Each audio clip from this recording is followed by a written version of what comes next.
What's that? You want to hear about tech, but there's just too much noise around? Well, let us be the counteracting sound that helps you actually hear what's important. That's right, this convoluted intro is us getting to the fact this is called the Noise Cancelling Podcast, where we talk through all things tech. But before that, let's meet the team. Hi, I'm Sherri Smith, Editor-in-Chief of Laptop Mag.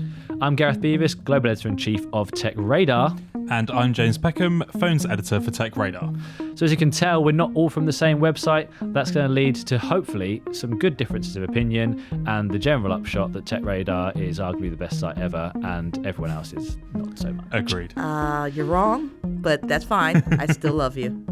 Straight away I feel terrible for my existence. Thank you, Sherri. Right, so on to the stories of the week. And TechRadar, hello, we had an exclusive. James Peckham, your Phones Editor. Yes, Tell us all about it. We had an exclusive on the OnePlus 8 that we published yesterday, actually. We found out that it's going to be released in mid-April this year. We think it might be the first 2 weeks of April. We're not exactly certain on the date, but we've had some sources tell us that, sources from our India team, who have told us that the OnePlus 8 and possibly even the OnePlus 8 Pro, and maybe even the OnePlus 8 Lite as well. It looks like there may be 3 phones this year. All 3 of those devices are potentially going to be launching at the start of April, which is a lot earlier than they have done previously. For example, the OnePlus 7 series didn't come out until May, so the early April, that would be quite interesting. Do you think they'll be actually launched in the same time frame? Yes, I think they're all going to be at least announced where the coronavirus has some kind of impact on the manufacturing process, and we have to wait a little bit longer for them to actually hit shop shelves. We don't know yet, but yeah, it sounds like April is the best time for it. Sherri, are you bothered about OnePlus 8 because you're a noted fan of all things glitzy? I am cautiously optimistic. I always am a little skeptical of phones that boast these high refresh rates for the display. I'm still, as much as I love extravagance, I'm still not sold on whether or not a phone needs 120 hertz refresh rate. I'm not sure who it's for. They say it's for gamers, but I've played games on my phone just fine at 90 or 60, and I haven't really noticed the difference. And James Peckham, who's known as Pexy, it was going to happen sooner or later. And we're 5 minutes in, it's already happened. Pexy Max, what does actually a high refresh rate mean?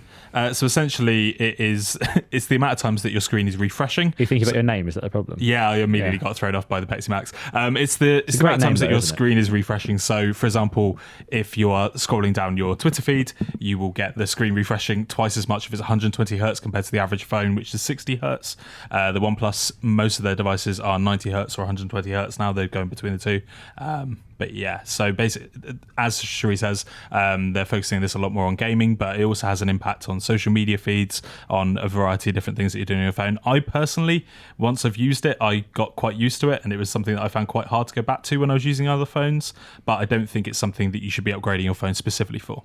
Yeah, I can't remember which iPhone it was that started to have. Was it the iPhone or the iPad? I should know that.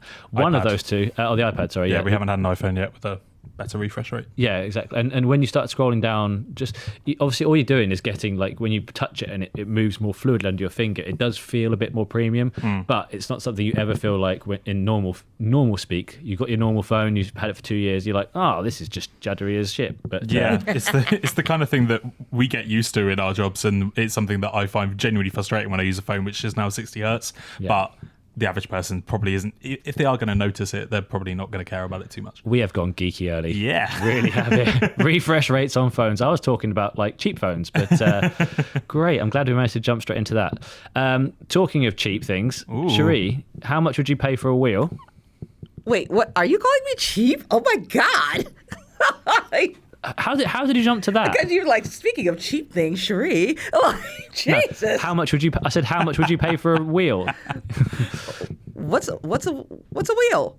I mean, we're going to have to go right back to the dawn of time here if we have to explain what a wheel is. What do you mean? The circular things? The things on cars. I mean, I live in New York. I don't drive. I don't need to drive. I'm not going to pay anything. I mean, this is supposed to be a seamless segue, but it's not. No, that felt so flat. Yeah, you've got the good pun on wheels. You've got the running order in front of you, and yet you've missed the obvious jump to the Apple charging $400 for a set of wheels on the bottom of the new Mac Pro.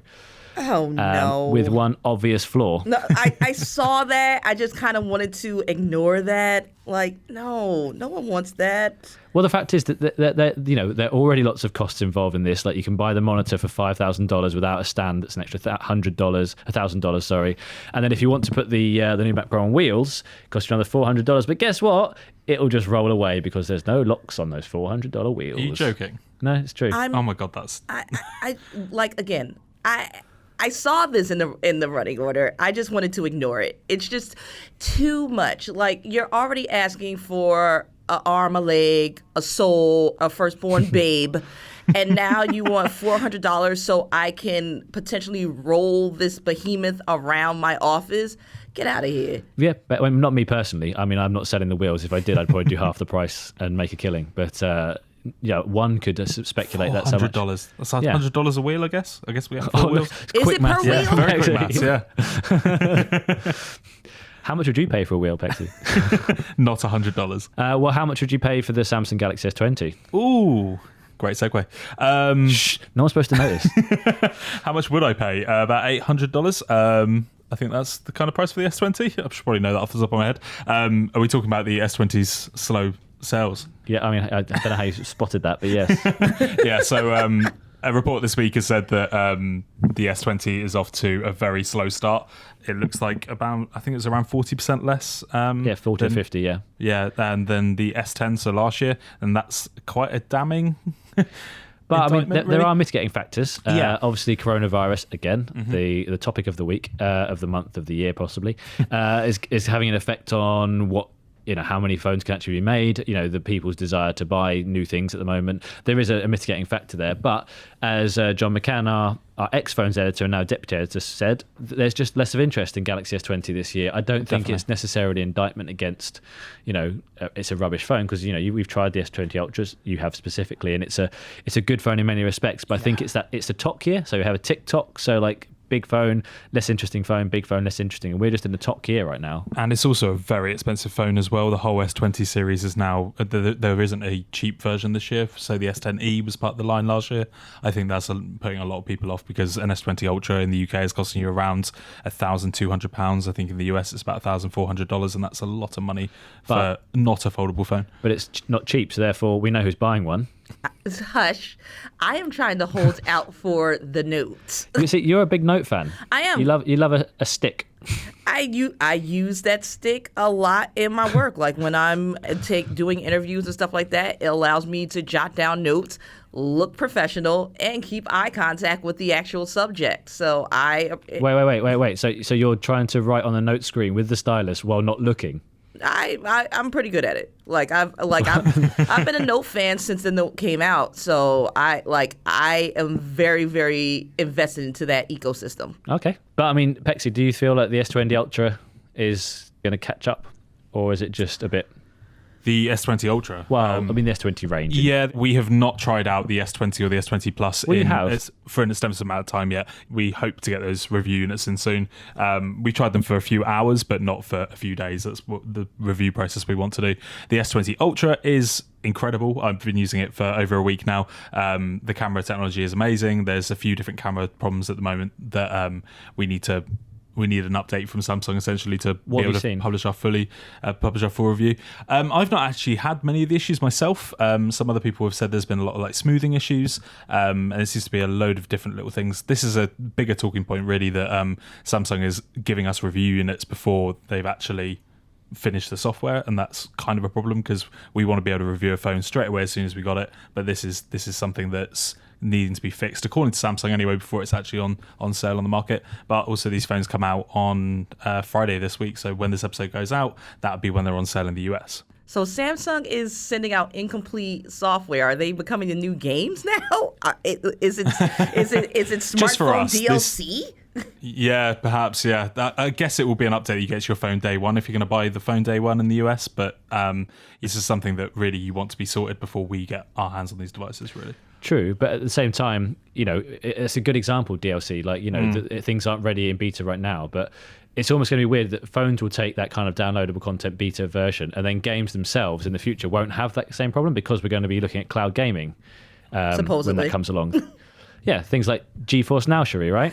Supposedly, if NVIDIA can get their licensing deals under control. So yet another developer has pulled back from NVIDIA because NVIDIA didn't ask permission to include them. So fans of The Long Dark will be disappointed because Hinterland Games, the creator, has actually requested for the game to be removed from GeForce Now simply because NVIDIA did not ask permission to feature the game on the service. So this is not the first developer publisher to pull out from GeForce Now. Activision has done so, and quite a few. EA, Rockstar, Konami, Capcom, like heavy hitters are pulling away from GeForce Now, and it should be worrying because if you can't get games on your service, it's just, I mean, it's like the sound of one hand clapping. Can you hear this? It's this. Like, I don't know if that's going to translate on a podcast actually to the right sound. Isn't this the same problem that Google Stadia is going through as well? Really, like that's sort of the same issue. Before we go down this route quickly, a couple of weeks ago, my sister, who has got no interest in tech at all, which is often to my chagrin, given that's what I do, but she was asking me what actually cloud gaming is, and I couldn't give an easy and succinct answer that she could. Well, she could understand it, but she just sort of like, well, which one of you two can explain cloud gaming the best before we go down the GeForce Now and Stadia and everything? Like, how's the best way to describe it to somebody who maybe had a Nintendo? If it works, cloud gaming is going to allow you to play all your favorite titles, in theory, on the cheapest of gadgets. So theoretically, you should be able to play it on your smartphone. You should be able to play it on a Chromebook, any laptop, as long as you have a good internet service with a strong connection. So that means that honestly, you could spend $200 on a Chromebook and still play your favorite Witcher 3, which is one of my favorite all-time games that I go back to when I'm not reviewing, and play it well. It'll look good, and Geralt's hair will be gossamer white strands, and it'll be beautiful theoretically, but it's not there yet. It's kind of like 5G. Everyone's like 5G. 5G's not here yet. It's here, but not really. And 5G is something that we need for cloud gaming to become a possibility on phones or anything like that as well, to be able to get that strong internet connection that allows you to play The Witcher 3 when you're on the bus somewhere. If you've got a 5G connection, that might be possible, but at the moment, a 4G connection just can't handle that, can it? That's because, if I'm right, I tried to say this, didn't work very well. If I'm right, it sends a signal from the gamepad or whatever you're using to play it, up to the cloud and back again in enough time to actually be able to interact speedily, so you don't be like, go right, 3 seconds later, goes right. Otherwise, in fast gaming motion, that's not going to work. Yeah, that's one of the big issues, yeah. Right. I think finally, before we go on to the next section, where, side note, Pexy, Sherri is going to sing us through. Okay, She give us some wicked jingles. Can't wait for that. I know, right? Who wants to talk about one of these two stories? Ooh. Is it either Microsoft Surface Duo, scheduled to ship this summer, or Google I/O has been cancelled, guess why, may still go ahead online? One of you two, take over. Who's going to go? Sherri, do you want to talk about the Duo? I am going to So go British. with the Duo because Foldables. The Foldables is going to be the new fetch that people are going to try to make happen. As much as I love innovative new design, as much as I love innovative tech, I'm not sure that this is going to take off as heartily as manufacturers want it to. People saw how much buzz foldable phones started to get. It's like, well, let's make foldable tablets too. So Microsoft is making a foldable phone Phablet. Let's call it a Phablet. It's going to be running. I think that's its official name. Yeah, let's just call it a Phablet. Yeah. When it's folded, you get two 5.6-inch displays. Unfurled, it's about 8.5 inches. It's running completely, even though it's a Microsoft device, it is not running any type of Windows. It is actually going to be running Android 10, and supposedly it is going to be launching this summer. despite coronavirus rearing its ugly head. So it'll be a limited capacity if it does ship. No word on pricing yet. I am curious to see what we are going to pay for this spectacle, this marvel of techie engineering. But we'll see. Supposedly, we'll find out this summer. So originally, I think we were told we were not getting this until holiday 2020 was basically what they were saying. So like that's a whole... When you go on holiday? When I go on holiday. When I say holiday for all our English listeners, that means Christmas. But yeah, that's 6 months ahead of time. Is that right, Sherri? Yes, which is unprecedented for any tech manufacturer to say, hey, we're actually going to bump up the schedule. So I don't know if they've basically just went into the warehouse where the Ark of the Covenant is, and they just happen to have a whole bunch of duos, and they're like, all right, we just need this money now, or Microsoft just needs something to deflect from all the Windows 10 fails, but they have rapidly pushed up the schedule, and I want to see how this is going to turn out. I feel like this is going to be a train wreck, the likes of which has not been seen. Especially after the Samsung Galaxy Fold issues that we saw going on for over 6 months last year, this seems like a ballsy move, basically, from Microsoft in that way. You've tried the Galaxy Fold, haven't you? Yeah, I've tried basically all the main foldable phones, the Duos. Right, I am showing off now. Yeah. Tell girls that, do you? Yeah. The only one I haven't tried is the Duo, and I don't think anyone really has tried it much at all on the press side. But are you excited about it? Because surely that makes more sense than a foldable phone, like flippy flips in your pocket. Great little action there as well that won't really translate on the podcast, but that's to be the slogan. Flips in your pocket. Yeah, I think it's so. Microsoft Duo. Or Duo, as our American listeners will hear. You better copyright that before this episode goes out. Already done, mate. Yeah, good work. I don't really, at the moment, it seems to be a similar kind of thing to the Fold, just a little bit bigger, and I'm not entirely sold on the Duo design yet. I think it looks quite basic so far, but we'll have to wait and see really when it actually comes out. I think there's probably going to be a few changes as well before it actually officially gets unveiled. Cool. Well, I think that's all the news we're going to have this week. We've actually gone quite a long time through that. But so let's go on with what's been happening in the world of tech that's not news. That probably sounds a lot like news, but things that have been happening in our laboratories, things that have been happening that we actually care about. Okay. We care about news as well. I'm really struggling with this. Sherri, take it away and just sing us into the next section.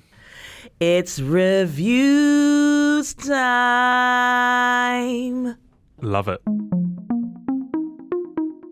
Sherri, I'm excited about what you put down here. Laptop Mag has tested the longest lasting laptop ever, and I said that without struggling. Well done, me. Yes, so we got our hands on the ASUS ExpertBook B9450. Oh, the names, they just roll off the tongue. It is a super lightweight business laptop from ASUS. And when we ran our battery test, which is a little bit more stringent than the usual mobile mark, the ASUS lasted 16 hours and 40 minutes. And we thought it was testing lab guys. We thought it was a fluke. We ran it several times. It kept hitting that mark. And just to be clear, the Laptop Mag battery test basically comprises of web surfing over Wi-Fi at 150 nits of brightness. So we run it over and over and over again until it dies. So it died after 16 hours and 40 some odd minutes. And then we took it out in the real world to see how multitasking would affect it. And we got over 9 hours of battery life. So this thing is solid with the battery life. Amazing. And how did that happen? Like, what's so special about it that allows it to do that? Especially if it's ultra lightweight as well. I'm thinking it's a combination of the Intel 10th gen graphics. So Intel every generation is like, okay, more power efficient. So this time it actually looks like that claim is living up to the hype. I think that between that, the display, the performance was a little mixed. It definitely was getting its butt kicked by an 8th gen competitor. But if you are a mobile professional that's constantly on the road, that wants to make sure that you can work whenever, wherever, for however long, this might be the system for you. But that sounds a lot like a really good Chromebook, Sherri, and you hate Chromebooks. I do hate Chromebooks. I hate them with a passion. Laptop mag there, editor-in-chief. I mean, I'm not going to hide my prejudice. I just and I mean, honestly, it's probably because I'm older. I grew up on either Mac or Windows. So while Google has become more Windows-like, actually giving you a desktop and things of that nature, I don't like the idea that I can't at any given time go and see how much memory I have or dig into the components. I'm not with it. I don't think I can ever be with it. I just can't do it. Can't wrap my head around it. I grew up with an Amstrad when I was really young, so didn't even have an operating system. I used to just copy out paragraphs from my books and the Friends theme song. Amazing. That's what that's what I used to do till I found out you could also draw pictures with vectors. And you were trying to not sound old on this podcast. No. I mean, I guess we'll be there for you. I like the fact that's both a dig and also just telling me that you don't like me. That's the way I like things to happen. Talking of things people don't like, Apple. No, that's not fair. Lots of people like Apple. Wow, that came out wrong. Lots of people like Apple. It's got the most popular phone in the world, as we found out. That's not what I was going to talk about, but we found... Actually, this is not in the running order, but we found out last week that the iPhone, the Apple iPhone XR is the most popular phone in the world. Do you mean the 10R, Gareth? Yeah, whatever. Yeah. XR. Sure. Well, I feel like it should be like the number in Roman numerals. It should. Yeah, it's the 10 boo. That's the number one selling phone. Behind that is the iPhone 11 or the iPhone XI. And then after that, it's interesting that it's not the Samsung Galaxy S10 or anything. It's the Samsung Galaxy A10, like a really budget, much cheaper Android phone compared. And it's weird. There's this juxtaposition between not the cheapest, not the most expensive iPhone, but still an expensive phone, and yet that is still the number one selling phone around the world. Yeah, and that probably means if we do get an iPhone SE2, maybe that'll be on the list next year in that kind of way. So the iPhone SE2 or the iPhone 9 or whatever it's going to be called is supposed to be coming up at the end of this month, right? Like 21st or 31st even. But it seems like, again, coronavirus might delay that. But it's an odd one because this sort of special edition, why would it come around every 4 or 5 years? And it ends up being the best-selling phone in the series, ish. And the Samsung... The SE was, you mean? No, I don't think the SE was at the time. No, so this new budget middle range one could be even cheaper and better selling. Exactly, and with the Samsung as well, like the Galaxy A, I think it's around... It's under $200. I think it's around $150 or something in the US. We haven't actually been able to review that phone, sadly, even though it was the best-selling Android phone on the market. But I think it just shows that essentially people want the cheapest phone in that arena when they're looking for Android devices. And this was also a worldwide report as well, if I'm right. Yeah, it was. Yes, it was. I should know who it was, but I've forgotten because it wasn't in the running order, so didn't prepare. But just to prove, people do like Apple. Lots of people do. But if you have one of the older phones, Apple has agreed, in principle right now, not being ratified by the federal court, to pay up to $500 million in damages if you've had one of certain phones because of this whole battery slowing issue. Yeah, so back in 2017, Apple basically said that it was slowing down some certain phones to try and eke out longer battery life. These particular models, if you live in the US, you may be able to claim around $25. That figure may change by the time this actually comes around, but essentially as a sort of repayment for doing that, it looks like you may be able to claim this. At the moment, this is only US, and I honestly, personally don't think it's going to be rolling out anywhere else. I think it will just be a US-based thing because it's gone through US courts. But if you've owned an iPhone 6, 6S, and both the Plus variants of those, an iPhone 7, an iPhone 7 Plus, or an iPhone SE, these could be affected in the US. And we don't know exactly how you'll be able to get that $25 back yet. You also need to be running a certain version of iOS. I'm not going to go into all of those details. Yeah. If you search in Google for Apple $25 TechRadar, you'll be able to find a full article on that. We could talk you through the exact specifics of it.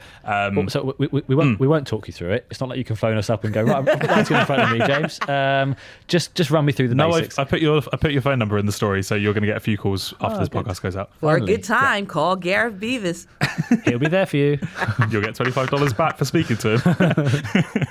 But I mean, also the other thing that less pronounced in terms of what's going to actually be happening, but has been mooted heavily, is that some phones, and this is not just the iPhone, around the world will be forced to have removable batteries again, and not necessarily in the sense of how we had like the Galaxy S2 all those years ago. It's the S20s confused me. I was like, no, the S2 would be too long ago.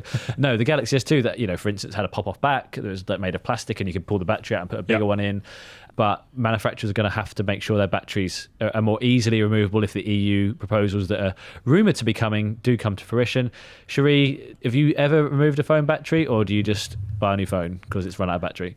I typically buy a new phone. But when I am using the phone, if an extended battery is available, I do try to invest in the extended battery, or I just walk around with a whole bunch of portable chargers nowadays.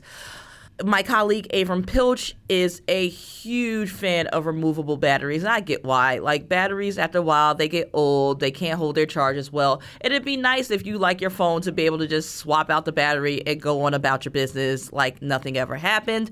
But that means that you're not going to be buying phones as often, so we can't have that. So we just seal it away so you can't touch it. Do you think, sure, I appreciate the cynical element of that is why people are doing such a thing. And obviously batteries are the bit that falls the most easily, which is why this possible legislation would happen, because it wouldn't just be phones in theory. It would be lots of things, you know, laptops and other devices that would make it that much more easy, where you haven't got these unibody designs, so you can actually upgrade the key component and keep using it as you want. However, you know, people are after sleeker, thinner, more exciting designs. That's why we're losing the headphone jack. It's why, you know, phones are going water resistant, all this kind of thing that, you know, that would be a massive detriment if you have to be able to remove the battery more easily.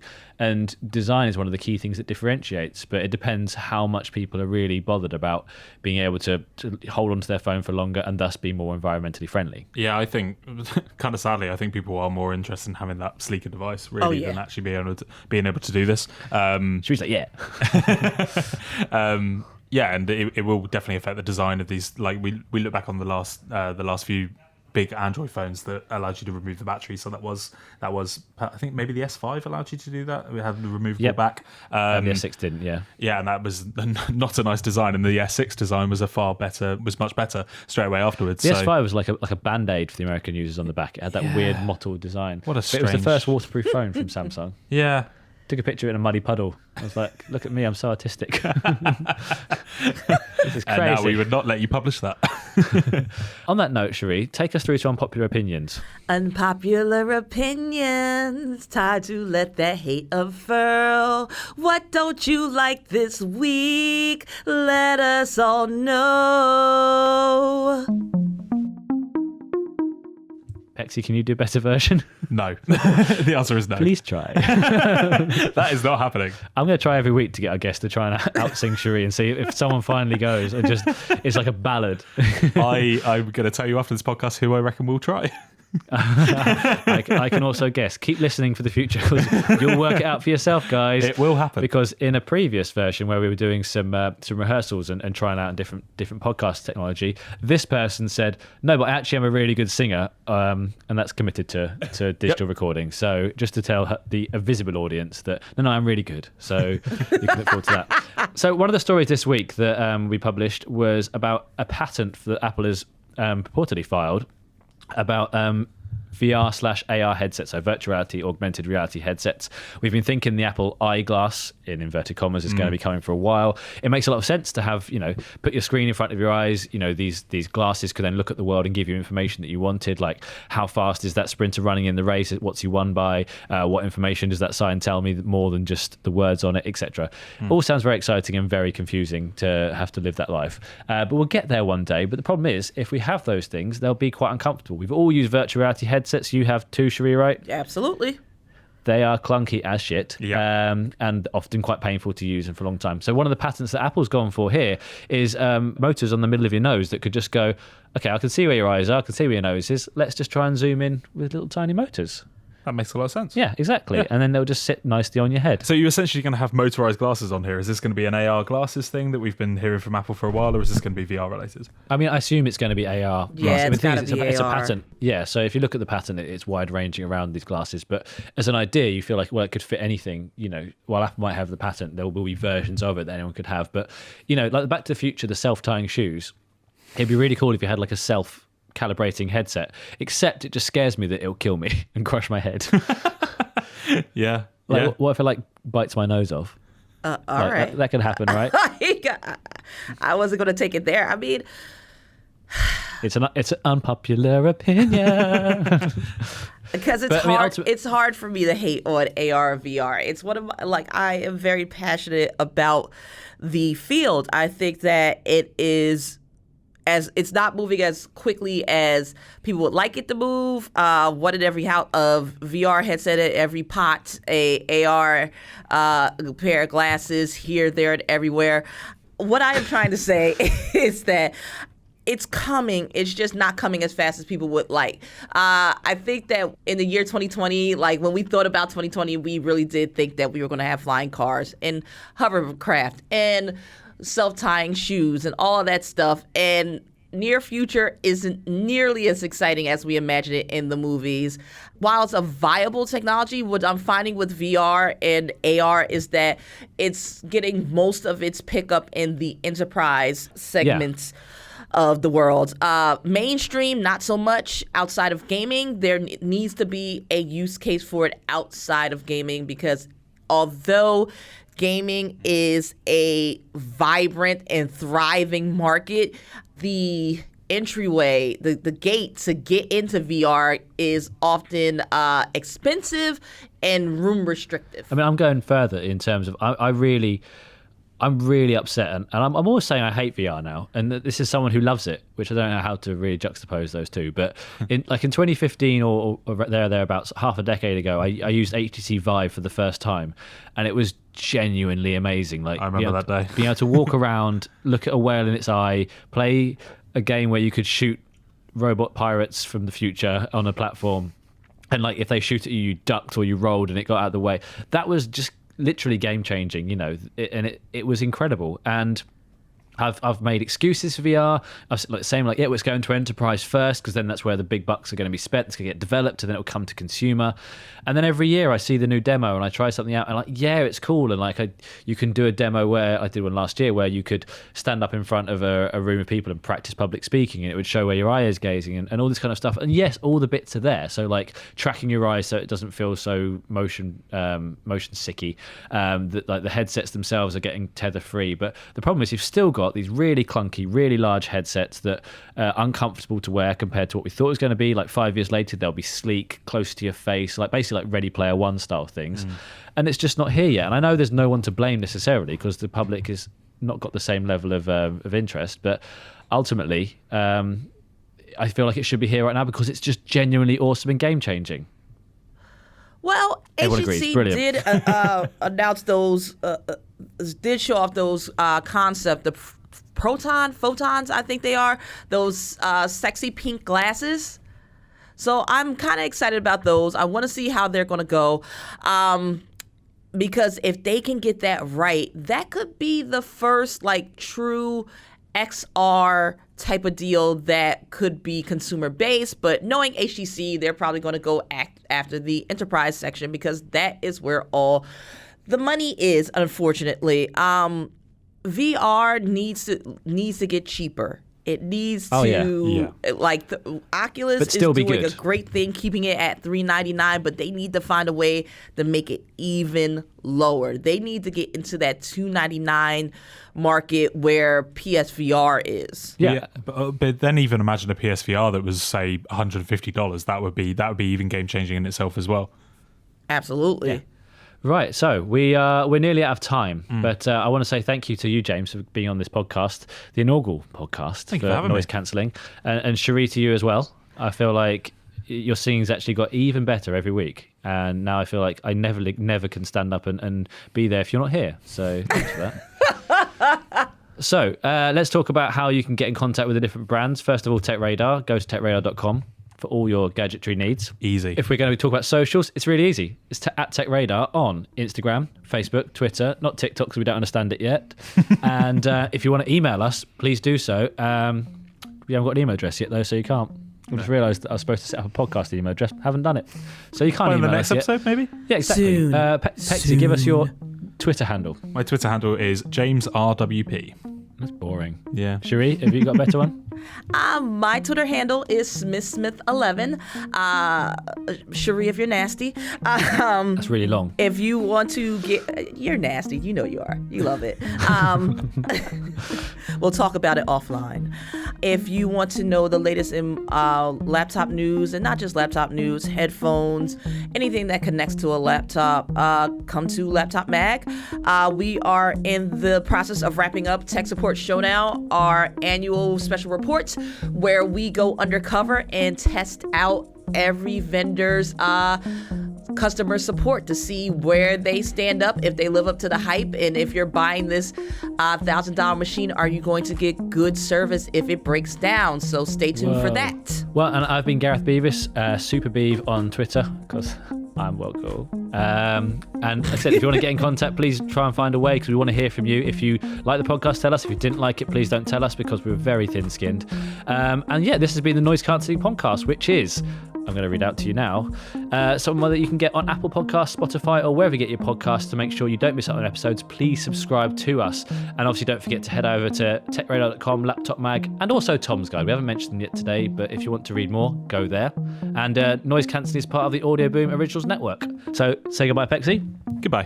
Goodbye, Sherri. Bye-bye. And that's bye from me. Sorry if we disappointed you.